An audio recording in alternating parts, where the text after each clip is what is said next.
Hello. I'm coming to you from the saddle. You can see Nutmeg's spotty bum there. Here she is. Now, we're doing some interval training. So, I thought that I'd give you all a little bit of an anatomy lesson as we do so. So, this could go horribly wrong. I am obviously multitasking at my best here. So if it starts to go blurry and you hear a thud, please send help. And somebody should probably tell Top Horse Dad. Anyway, there's probably people listening to me thinking I'm an absolute nutcase. So I wanted to give you all a little bit of an anatomy lesson. So I am currently working on Nutmeg's fitness, I think like a lot of other people. Now the eventing season looks like it might happen. Everyone's gone, oh my god, I need us to get fit. So this is what I'm trying to do with Nutmeg. We're just doing a bit of interval training. Now I wanted to talk about, well, firstly I wanted to talk about the muscles. So muscles are made up of two different types of fibres. Well, they're actually made up of three, but for argument's sake, we're going to stick with just the two.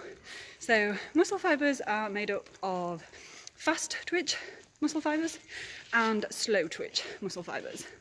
So fast twitch muscle fibres are, as the name suggests, utilised for quick, short, sharp bursts of energy. So like your sprinters, maybe like your racehorses that are doing shorter distances, your show jumpers, things like that. The slow twitch muscle fibres are the staying fibres, if you like. So they're the ones that are used for more like endurance. So like your dressage horses, the races that are maybe doing longer races like the national, endurance horses, also used for just like general kind of posture and stability and stuff like that. So yeah, made up of two different types of muscle fibre. Now I'm going to try and get back into the trot. I'm going to end up thoroughly out of breath by the end of this. So the fast twitch muscle fibres are the ones that are utilised first, but the slow twitch ones are the ones that they're always working, if you like. Now, you can't change the makeup of your horse's muscle fibre. So, for example, Nutmeg, I think, probably has quite a lot of fast twitch muscle fibres. She tends to tire quite quickly, and some would call her explosive. So, your horse will naturally have more fast or more slow twitch muscle fibres, and that you can't change. So you can't change the makeup of your horse's muscle fibres, but what you can do is train them to be slightly more efficient through exercise. So during exercises, your muscles' response to training, your muscles' response to exercise is to become more capillarised. So that means that blood flow is increased to the muscles. So increased blood flow means increased oxygen uptake. So more oxygen is available, the more blood that you can get to the muscles.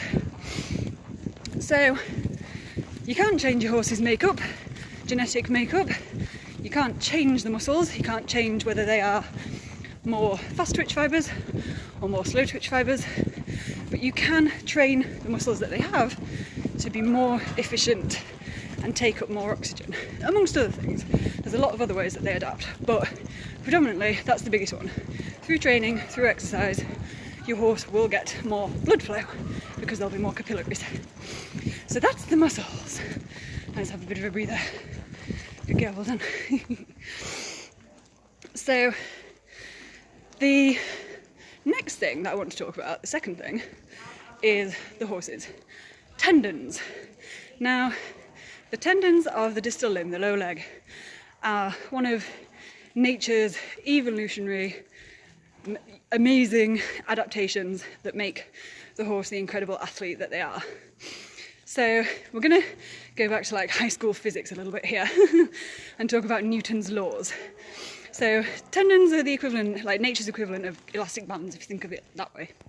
Now, one of Newton's laws is that when two objects are interacting, they will exert equal and opposite forces on each other.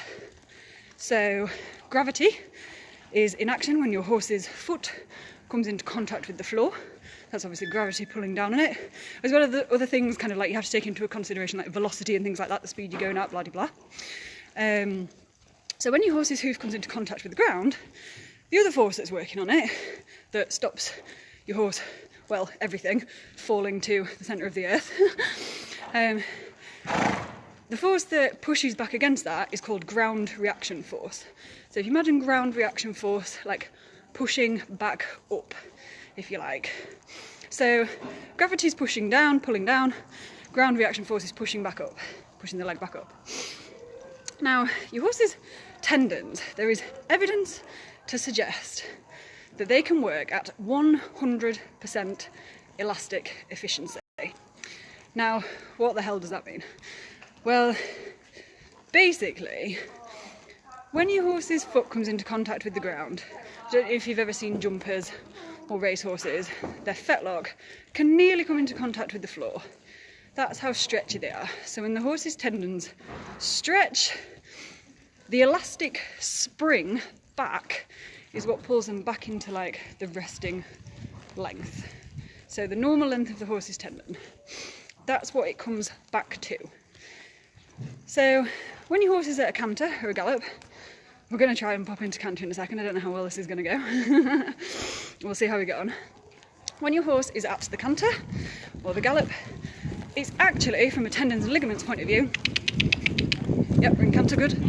From a tendons and ligaments point of view, it's actually the most effective pace because your horse's tendons can work at 100% elastic capacity, or up to. So when the force is at the greatest, so you imagine that gravity and velocity and ground reaction force and everything else, come on Nutmeg, you can do it. The force that's placed upon them is massive. So, for example, show jumpers, I think it said, if you imagine a 500 kilogram horse landing from, I think it's, let's say, a metre 10 fence, got some speed there, the force that's exerted on the tendons and ligaments, the leg, can be up to 1.5 times as much. So in a 500 kilograms horse, that's 1.5 tons of force on the leg, which is just monumental. It's mad. So if you imagine that force transmitting through that one leg when it lands, she's been such a good girl, I'm so pleased with her. The spring back capability of the tendons can be 100% equal to that. So the spring back of your horse's leg will be equivalent to the force being exerted upon it. Good girl, well done. Let's go back to a walk. Ooh. What a good girl. So what that means from a tendon and ligament point of view, the greater the force exerted upon the leg, the greater efficiency they work at. So the most efficient pace for a horse is actually the gallop, because the forces are so massive. So the greater the force, the greater the elastic capacity, and the greater the spring.